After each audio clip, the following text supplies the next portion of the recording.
Now it's time for Inspirational Women, and my guest, Gabby Salazar, a National Geographic Explorer, a nature and conservation photographer, and a social scientist. Gabby, along with Clare Fieseler, are the authors of a phenomenal new book from National Geographic, No Boundaries. 25 women explorers and scientists share adventures, inspiration, and advice. And with Earth Day on our calendar this next weekend, this gives us the opportunity to consider how we can take better care of this earthly home, the only planet we have. Gabby Salazar, good morning. Thank you so greatly for being with us this morning. Thank you for having me. It is just so amazing. This book is just such a great, well, I'm going to go back to calling it magnificent. Reading all these biographies of these incredible 25 women, that seemed like this huge jackpot, but it's probably just scratching the surface. Were there more than 25 that you found, Gabby? Oh, absolutely. That was the most difficult part of working on this project, was narrowing it down to 25 women. I mean, there are just so many amazing female scientists and explorers out there doing great work. And we had to be very intentional about picking women whose stories represented kind of the different themes we wanted to talk about and explore, but also the different scientific disciplines and fields that we wanted to help expose young readers to. For me, looking at this, I was just awestruck as to these fields that I had no idea even existed. But obviously, when you were needing to compile this and make the decisions, you were really aware of these existing, correct? Yes, absolutely. That is true. Yes, Clare Fieseler, my co-author, and I worked together with our editor, of course, to really think about what stories we thought were important to tell young readers, what we wish we'd known when we were kids and thinking about going into science, you know? And so, one of those is that failure happens and it's okay and you can overcome it, right? It's a part of growing in life. And so we looked for women who were willing to talk about kind of failures they'd experienced and how they'd grown from those failures. So that's just one example. Well, let's use that example in noting the compilation of the stunning book from National Geographic. They never disappoint, do they? They're a great group to work with, that's for sure. It always keeps you inspired. So No Boundaries really is that. Seeing you're going from the depths of the ocean up into the skies and up to the stars and the planets. So it's really so planetary in that regard.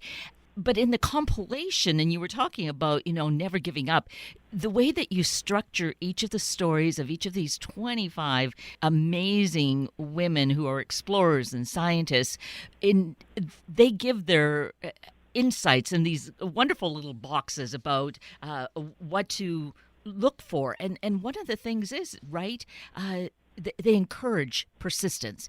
Just never give up. Yeah, I think that's a huge theme that comes through from the book, and I'm glad you picked up on that as well.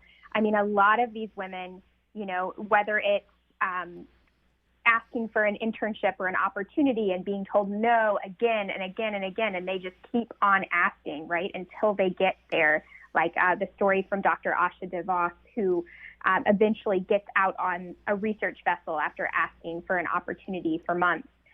And that's a real turning point in her career. Or, you have other women who talk about, maybe wanting to go to a certain type of school.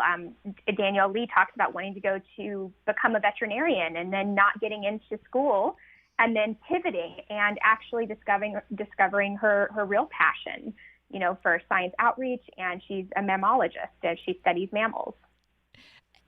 And those kinds of stories, I think, are really so critical as well, is to not think of something as, pulling an opportunity away, but finding perhaps it's really pointing us in the direction of something new and more of where we're supposed to grow. Absolutely. I think that's incredibly critical.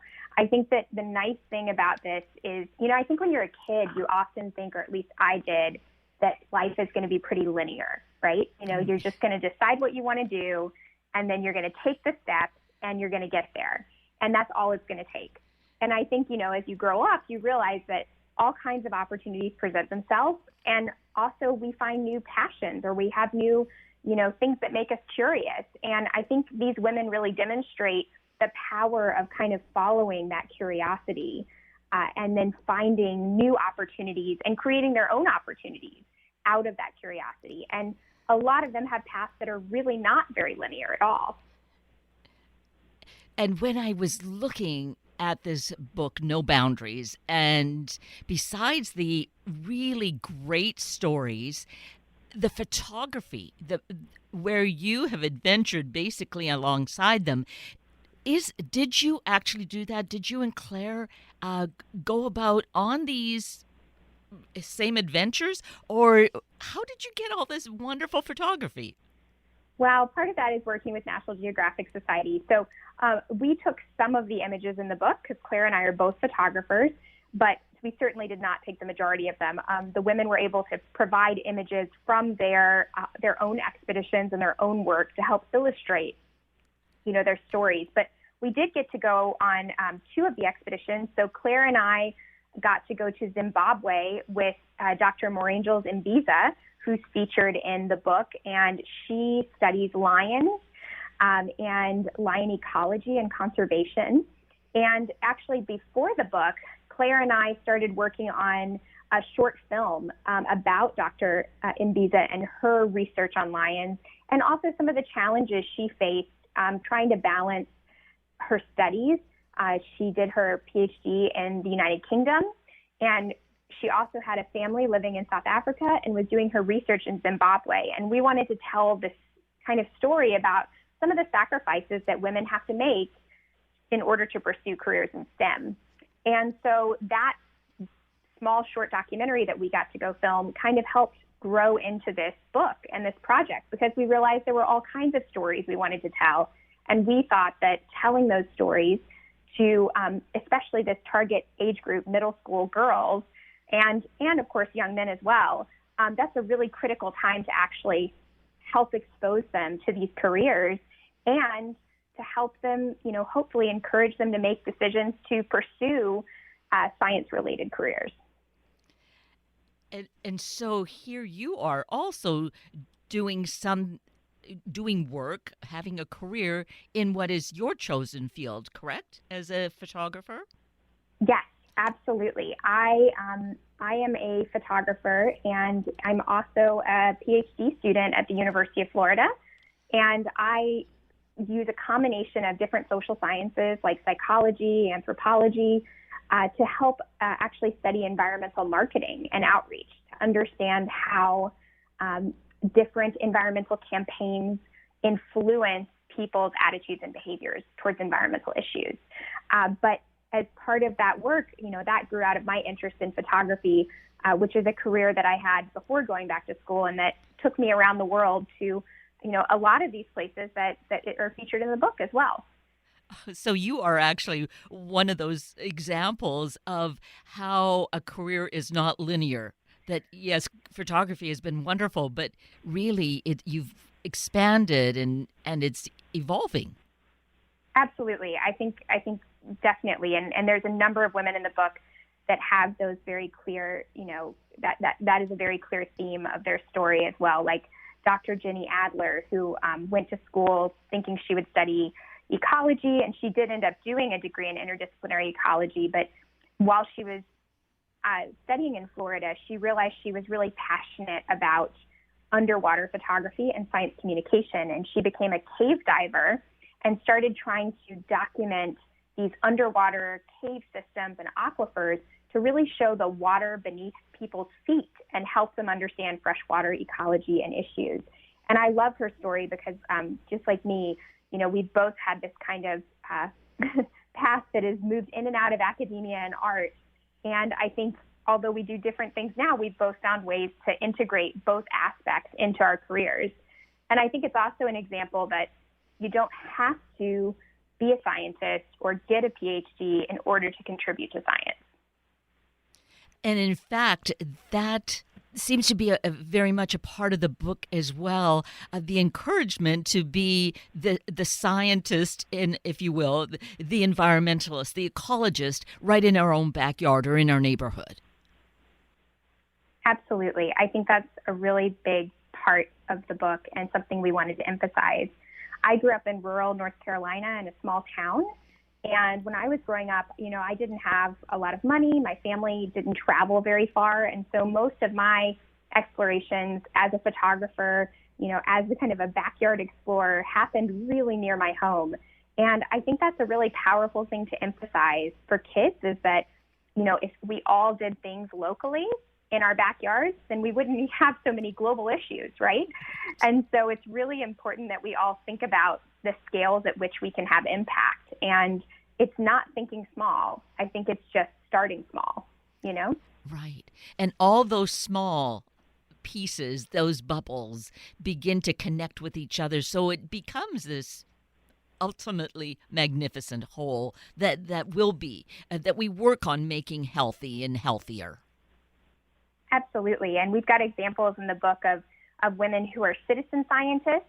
They don't have a formal, like Jean Beasley does not have a formal background in science, but she helped start a sea turtle rehabilitation center after having an injured sea turtle show up near her home. And that has led her to do incredible work rehabilitating sea turtles off the east coast of the United States. And I think she's a great example of the fact that, you can contribute in all kinds of ways, even if you start later in life. Like, she started contributing as a citizen scientist after she'd already finished a career, I believe, and retired. And so that's, you don't have to have made up your mind as a kid or at 15 or at 20 and stick with that your whole life. You can always grow and evolve. Precisely. And that's what's exciting, too. Just thinking about being retired and then taking on an issue such as saving the turtles, which is so critically important. But so are so many other issues in our society. To know that at any age, and certainly for persons who are retired, that life doesn't just stop, that here there's perhaps more time to devote to making important changes for our planet. Yeah, I really hope. I mean, it was kind of, when Claire and I were conceiving of the kind of format of the book, we were hoping that, it would be, of course, inspiring to this target age group of like 8 to 14-year-olds, but that the parents that were reading it or the grandparents that were reading it with kids would also get something out of it and maybe find their own inspiration to go out and explore more. Truly. Yes, thank you for mentioning the fact that this is for young girls, but boys as well, and for, of course, Absolutely. parents and grandparents using it in classrooms. I mean, the opportunities for its use are just boundless. But really, well, just thinking then of a young girl reading it realizes that what opportunities there exist, and that it's kind of beyond, or whatever our imagination can conceive of. We can maybe be the ones to create this in the world, and see, as a young child looking forward to it, just really kind of seeing how we all are connected that way, how there are no limits, and how these particular scientists in the book have evolved. I hope so. And I think, I think a lot of research has shown one of the reasons we wanted to put this kind of collection together with just so many women, it is 25 different profiles, is because research shows that young girls, cite a lack of female role models in STEM as a key reason they don't go into science, technology, engineering, and math careers. And so I think for me, it's a really big part of this is providing relatable female role models by not just highlighting the women's incredible accomplishments, of which there are many, but also, they're kind of human stories of what their hopes are and their fears and, their anxieties. And I think that can hopefully help more young people and young women kind of see themselves in at least one or more of the women featured in the book. And along with that, which is all of that is so important for our life today, and being hopeful about the future, I would expect what it does is to see that the opportunities are just beyond our comprehension, really, that it's all so evolving, and that each of us have a part to play in it. I definitely agree. And I think, looking back over, because we did these kind of long form interviews with each of the women that we then, pulled the profiles and the stories from. And looking back over all of those interviews, a big theme that came out for me was that a lot of these women didn't know that they could do what they're doing now when they were kids. Like, they didn't know, maybe Stephanie Grotke, who's a volcanologist, she studies active volcanoes. She had no idea, that she could actually make a career out of that until she went to a lecture on it. And there are many examples of that throughout the book. And so I think exposure to these possibilities and these endless possibilities is so important at a young age, because we're often we don't, if we don't know that the job exists, we can't aspire to it. Exactly. So this book provided. Funded by National Geographic, right? No Boundaries.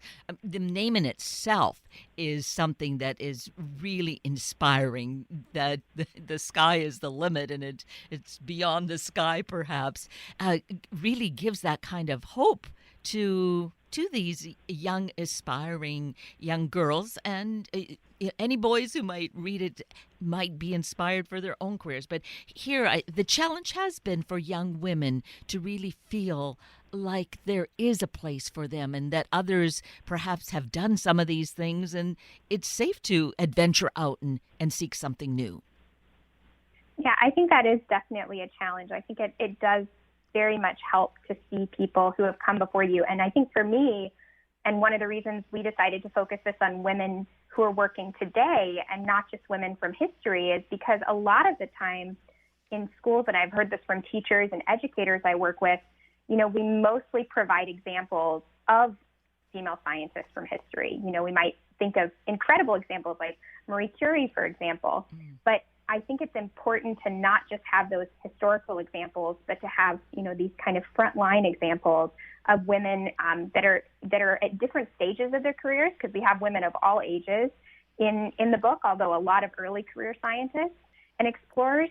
I think it's really important to have those examples of people that are working in this day and age right now, and that we can hopefully, if young people are inspired by them, they can go out and follow their careers and keep in touch and think about and see them as they evolve and grow in their careers as well. Yes, it's so exciting. I'm excited for them, because all of this is such a magnificent opportunity. And thinking about just how we're all just evolving, and the science and technology keeps evolving, so that this caught my attention. Is it Elise Logier? Yes, Elise. I think it's Elise Logier. Logier. Yes, okay. Exactly. I believe so. And she's a remote sensing specialist. I thought, I've never heard of this before. She is absolutely amazing. And for kids that are interested in technology, we definitely wanted to include someone like Elise, who uses all kinds of cool technology to study these remote kind of archaeological sites, right? So she uses drones, and she uses remote sensing technology, and she has all these cool gadgets that help her make huge discoveries. And I think that it really can spark kids to think about all of the possibilities. And I can only imagine, 20 years from now, what kind of technologies we're going to have to keep making these discoveries. Right. So that maybe, once someone reads this and thinks about what is being used, it begins to trigger a thought as to, maybe there should be X kind of equipment that could do whatever kind of thing that we could go exploring. I think it's taking an adventure really on a big mind trip, in a way, to think about what we might be able to create. Absolutely. Well, and Kakani Katiha is another example of that. She's a bioengineer and studies the deep sea and helps engineer devices that can help us look at deep sea creatures and make incredible discoveries. And she talks about the deep ocean being kind of the next frontier. And I think that, that's a really exciting space as well. And what about glaciologists? I guess because we have glaciers here on the West Coast, so we Of know course. they exist. But really, someone who's devoted their life to studying this and how intricate it is. I know. I really love, this is Dr. M. Jackson and her story. And I admire Dr. Jackson so much. She's not only an amazing scientist, she's also an amazing writer and combines these two to do a lot of science outreach.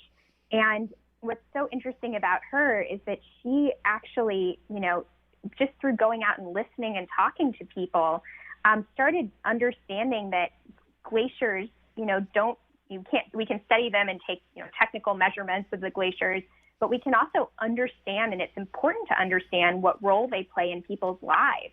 And so a lot of what she studies is actually people's relationships with glaciers.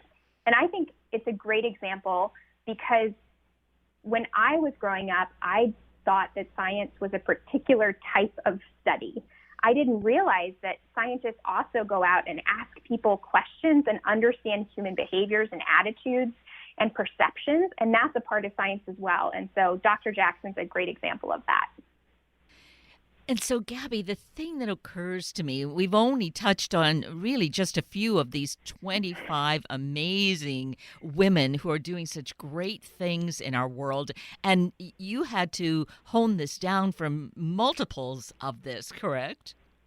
Oh, yes, absolutely. There were so many more.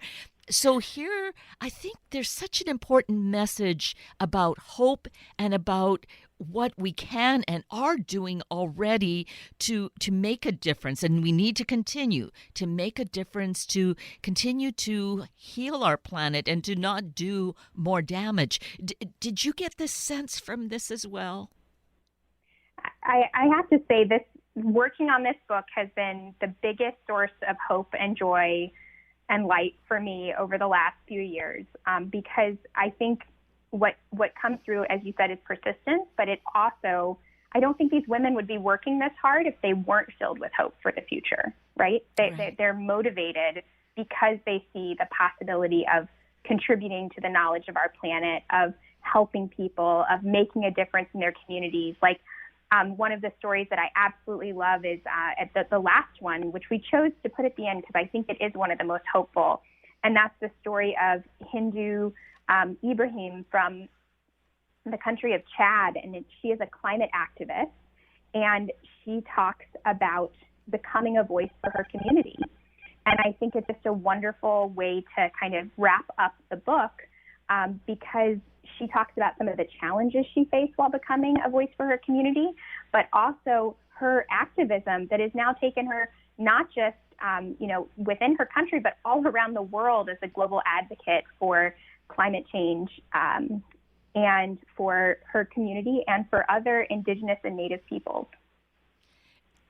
So yes, that it really is a wonderful exclamation point to say to all young girls, young people, the hope that exists and what one person really can do, the inspiration that we can spread.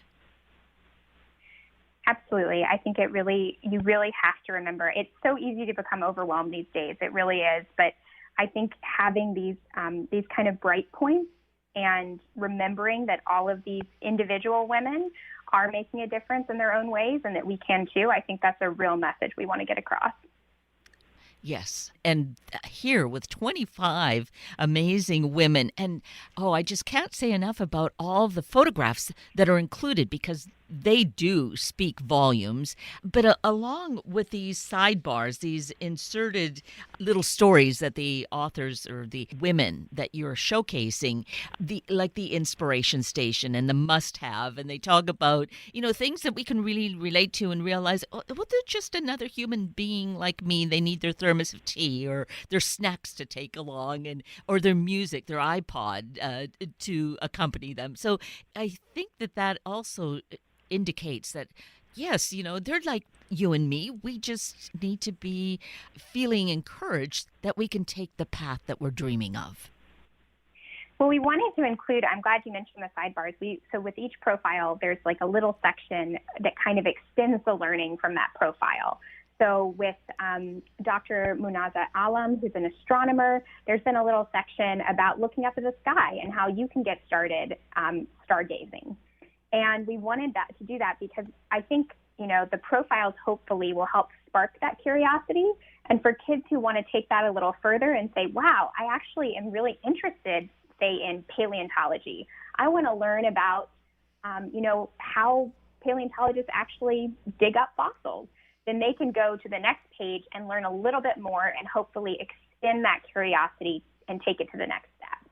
And so with Aubrey Roberts, who's a paleontologist, you actually learn about all of the steps to actually excavating a fossil.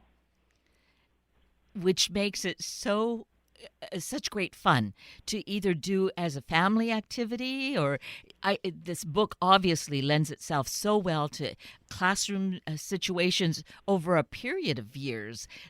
Really great inspiration and wonderful activities to participate in. Thank you. I hope so. And I hope that, I think we can all learn a little something. I think one of the sections that, I don't know if you saw the section about what we can learn from animal poop, but that's a pretty fun one as well. And we've gotten a lot of feedback from kids, including my co-author's daughter, that's one of their favorite chapters. It's all about, what we can learn about animal diets or animal lifestyles from their poop. And so it's a fun thing, but it's also real hard science that's being done all the time. Right. And it's not a surprise because somehow kids have some sort of thrill out of it. I don't know if they just like this word or what it is, but to realize it's a natural science, and yes, it gives this other side of it. Absolutely. Yeah, we tried to make it fun as well because, I think learning really should be fun. And that's one of the reasons I love working with National Geographic, because they always try to make learning more fun and exciting. And I think really try to instill this kind of explorer mindset in kids. And we see really what we can do. And to showcase someone, there's Dr. Juliana Machado. Yes, Ferreira. Yes, she's incredible. She's got a great story about her work to as a conservation biologist. And so she talks about kind of, growing up as a kid and having pets and especially, birds, and then realizing she didn't want to have kind of caged birds personally. And she goes on to work in the wildlife trafficking, working against wildlife trafficking in Brazil, and making sure that animals are not illegally traded and kept as pets. And, what I like about her story, too, is she, like we talked about, she evolved. She goes from working, doing her PhD, working in a lab, and now she mostly works in an office, like working on policies and taking meetings. And she has just taken on these new roles as she's needed to in order to accomplish the mission that she has. And I really like that part. And I think a lot of the women, you can see that, as they have this mission in their minds, they're willing to learn new things, to take on new roles, and, to make sure to push themselves to expand the way they think and what they do in order to accomplish those missions. Yes, it's just so wonderful. And also looking at this as a whole at No Boundaries, 25 women explorers and scientists sharing adventures, inspiration, and advice. We see these global citizens doing the global work, and I think that that's also a really important message for us to experience, to see it, to read about them, so that, there's just so much that is of value and valuable in this work, Gabby. It's just really such a gift. Wow, it's such a privilege to be able to share these stories, and we're so grateful to the women for their time sharing the stories And I see it just as an opportunity to elevate their work and their voices. And we encourage, of course, everyone, get a copy, find it, talk to your local bookstore if you don't see it on the shelf, and get this, because it will be a treasure to cherish, I feel, for years and years, and who knows what kind of future it can bring to our kids. Well, thank you. Yes, please check it out. And you can also ask at your local library to see if they can get a copy, or they may already have a copy, and check it out there as well. Absolutely. Well, Gabby Salazar, it's been such a privilege to have this time with you. Thank you for doing the work for this amazing book, and thank you for taking time with us this morning. Well, thank you so much for having me and for highlighting these incredible women, and I hope that all of the kids listening will just keep following their curiosity and think about pursuing careers in science and exploration. That brings us to the end of a very full hour of Inspirational Women with Gabby Salazar and Sunday Morning Magazine with Thomas Fozo. I'm Kate Daniels, your host, and I greatly appreciate your sharing this hour with me and these special guests. For details you might have missed or information you'd like to know, please just send me an email, kated@warm1069.com, and I will get right back to you. Also, if you'd like to listen again or to share these important stories with your family and friends, find the podcast on our Warm 1069 webpage. Just click on the podcast tab, then either of the show names, and then look for the guest names. I now wish you and your family a day of being open to the opportunities to become more than we thought we could. Have a week of the same, and then please plan to join me again next weekend for another hour of Sunday Morning Magazine and Inspirational Women on Warm 1069. Good morning.